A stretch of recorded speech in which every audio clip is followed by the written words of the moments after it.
What is going on, everybody? I am AJ, and I'm going to give my post-weigh-in thoughts for UFC Vegas 20. Thank you for joining. Let's get right down to business. It was just basically like one thing stuck out. Really was Grisham obviously missed weight by about 4.5 pounds, I believe, and similar to what I think about many weight misses slash stuff that happens at weigh-ins. I think it's mostly noise, and I want to get on here and kind of reemphasize that pretty much every week because when we're kind of doing our own thing and we're so focused on MMA, all things MMA, we kind of could get distracted and kind of factor in things that happened more recently and say the big picture, the grand scheme of things, aka recency bias. So I just want to make not only you but myself, bring it to light, reassure ourselves like, hey, let's just stick with our reads here and not get too caught up in the noise of what we think could happen based on what we see at weigh-ins. Because again, for me, I can't quantify how a guy will perform by just looking at him on the scale and going, oh, he missed by 2 pounds, or oh, he didn't look as good in physical form as he typically does, therefore he's going to perform this way. And I almost feel like after the fact, people will kind of use what happened at weigh-ins to fit their narrative, but it's not what happened in the fight. It's a bias that's already subconsciously in us that happens before the result even plays out. So regardless of whatever result you see, if you have in your mind, weigh-ins, that's all I'm thinking about is what happened at weigh-ins, then that is going to be what you're going to point to after the result of the fight materializes. A similar instance, this is going way back about 2 years ago now, was Aspen Ladd against Jermaine Duranami. Aspen Ladd had a difficult time with the whole process there. And what happened, she went out there and she lost quickly to Jermaine Duranami, unfortunately. Now, obviously, Aspen Ladd's a tremendous talent, but the result for that fight doesn't necessarily speak to me that for sure that is the reason why Ladd lost, is because of her issues with, the whole fight week thing and sort of thing. That I can't point to that specifically. I mean, even if it is true, how would we actually know? The result that's transpired was Jermaine Duranami hit her with a punch on the feet because Duranami is a much better striker than Ladd. That result is, I'd say, more so predicated based on evidence on the stylistic matchup, much more compellingly than, say, what happened at weigh-ins. We knew going into the fight, Duranami was the better striker on the feet. She was going to win the striking exchanges because of that reason. Ladd needed to get that fight to the ground to impose her advantage. So seeing Ladd lose via on the feet doesn't for sure point to me, at least, that say, hey, that's for sure the reason she lost is because of all the difficulties that she had, making it to the scale and all that.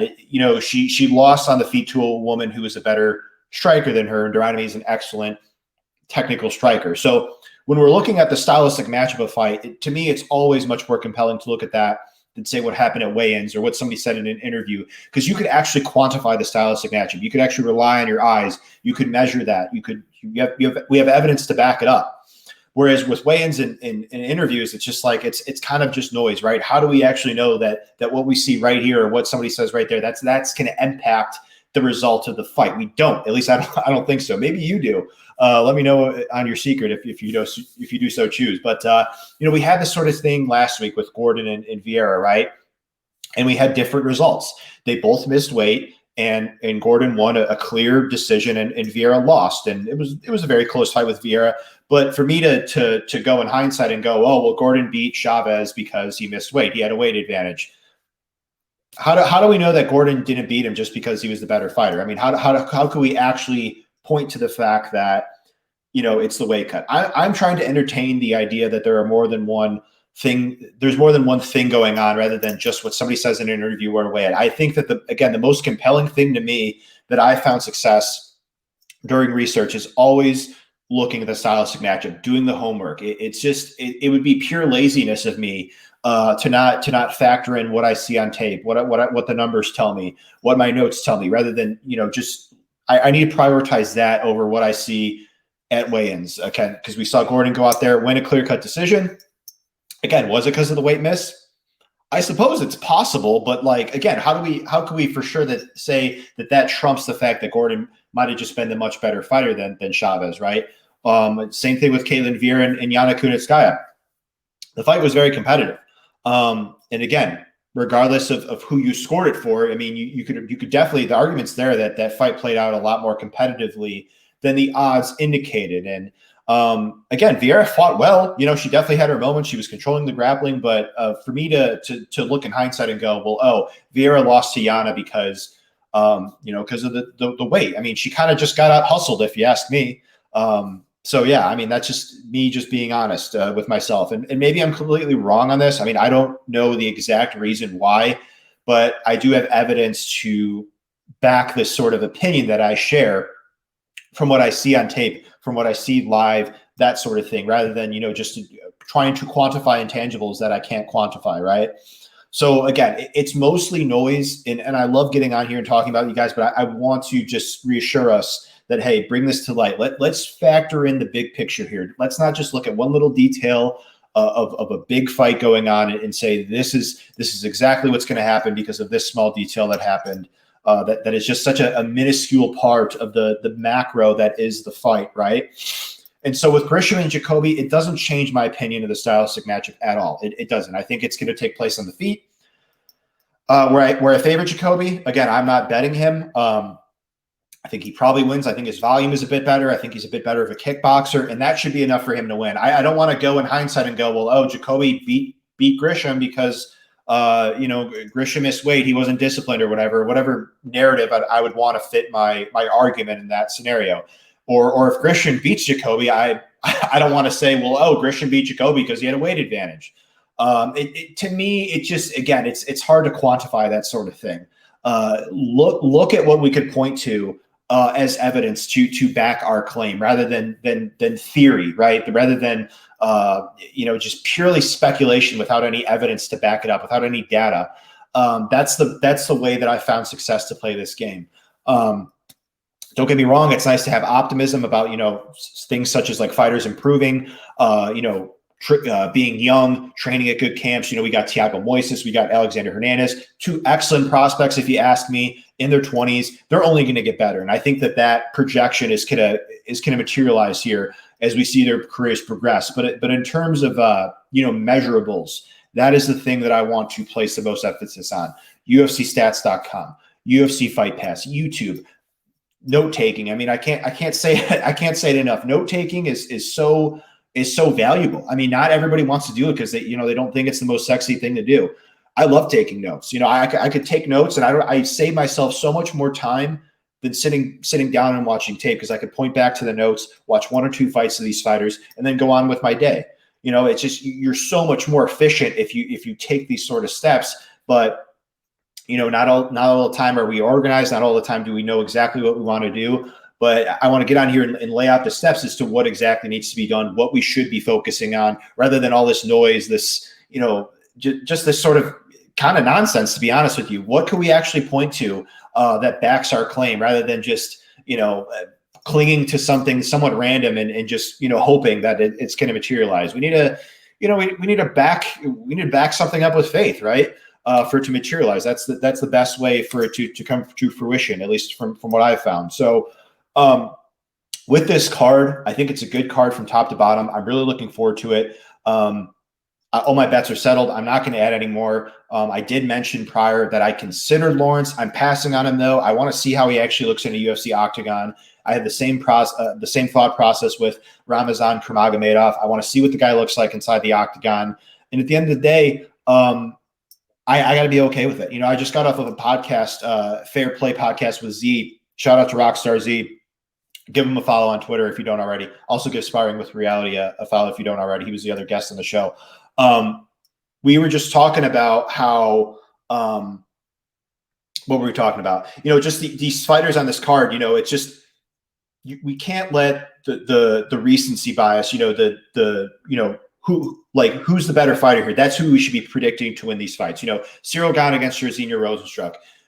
Back the favorite that we think, or back the fighter that we think should be favored, rather than just going like, oh, just because Derek Lewis won by knockout in last week's heavyweight main event, therefore Jairzinho Rozenstruik wins by knockout this week's event. They're two.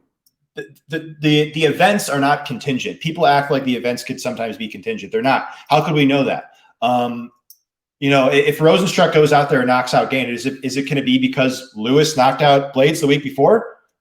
How do we know that? I mean, you know what I mean?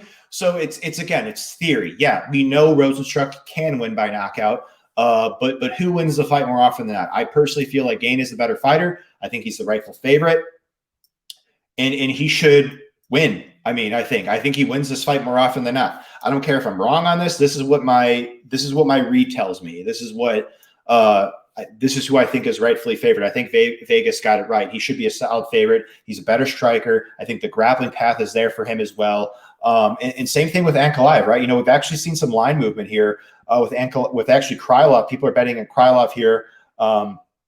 His line had moved a bit, you know, per best fight odds.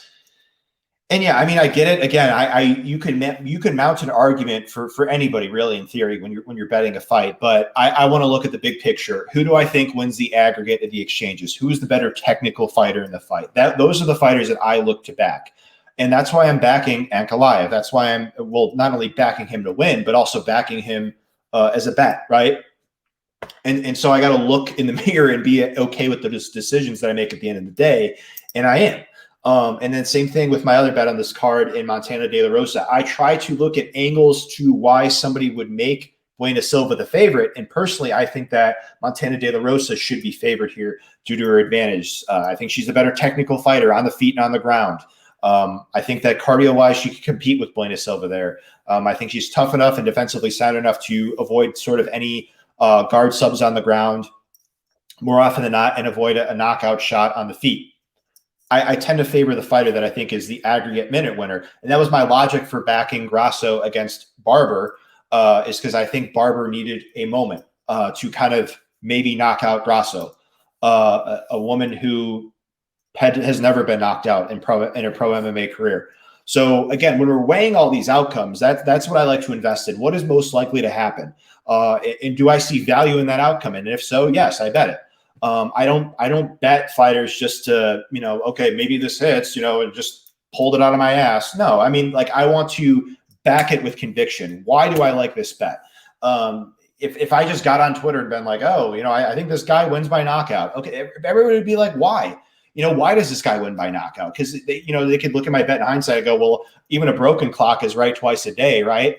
But why? Why is AJ backing this fighter for this reason? Okay, well, they could see it on my written breakdown, right? It's important, I think, to not only have an opinion, but back it up. Why? Not just say, oh, well, this happens. Like, okay, well, why? You know what I mean? Because people will think you're getting lucky, right? They'll think you're getting lucky, and you want to show that, yeah, I mean, there's some luck that comes along the way, sure, but you want to show that you have skill, you have conviction on your plays, right?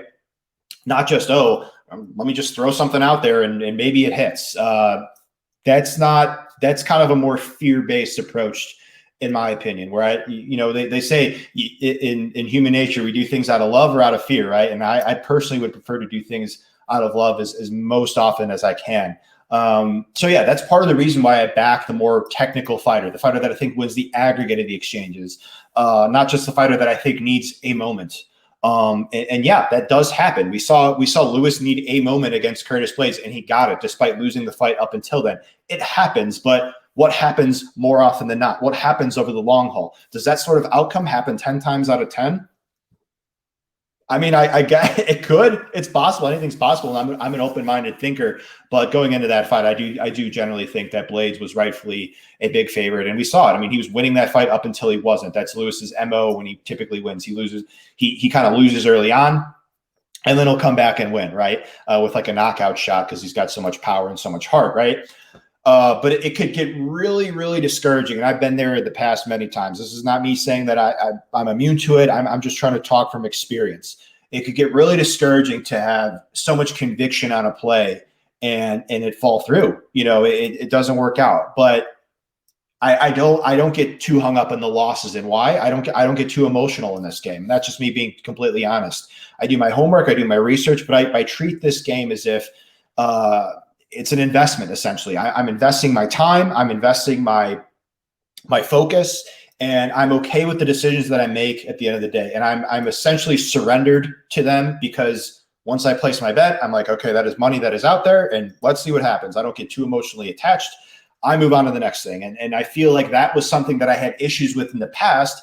I would often, place bets and cling on to them right away. Like, oh, maybe this doesn't work out. Maybe it does. I mean, yeah, they could all lose. It's all possible, but they could all cash. There's a lot of different outcomes that could happen here. So for me to overthink everything and, list all the different possible outcomes or be afraid that it's not going to work, it's not something that I want to do. I just want to make my decisions, place my bets, and then on to the next thing. That is the best way that I've found success in this game. Not get too hung up in the noise, not get too worried about, oh, well, what if this happens? Like I do my homework, I take my time, and we'll see exactly what the results are, right? So that was a rant, but I mean, I just, I thought it was, I thought it, hopefully it helped you out. But yeah, I mean, again, just stay focused on the important stuff. What do you see on tape? Trust your judgment.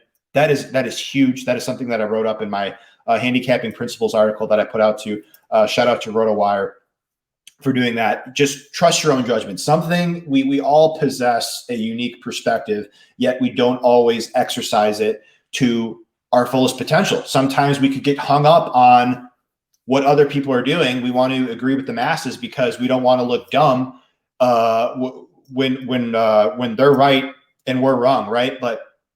Or when we're wrong and they're right.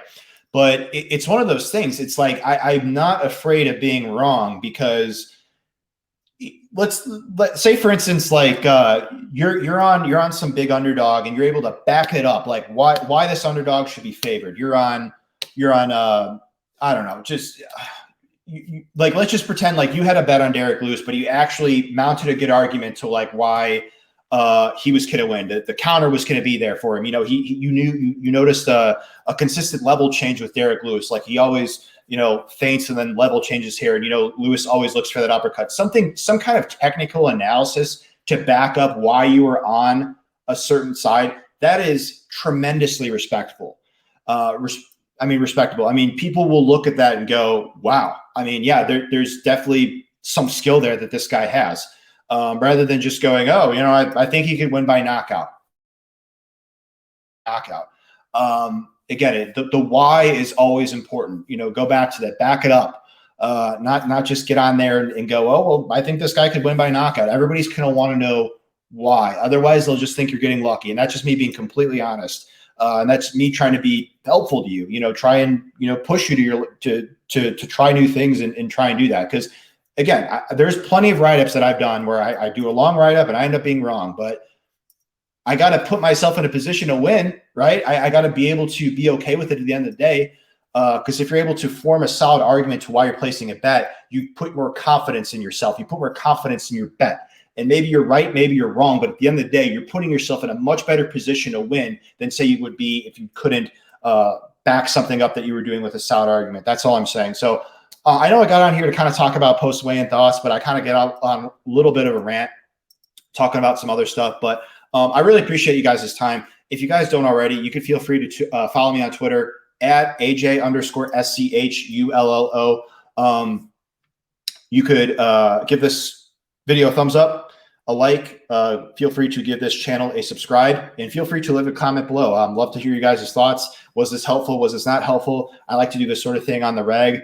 So yeah, feel free to share your thoughts. And I want to wish you the best of luck on the event, and have a good day.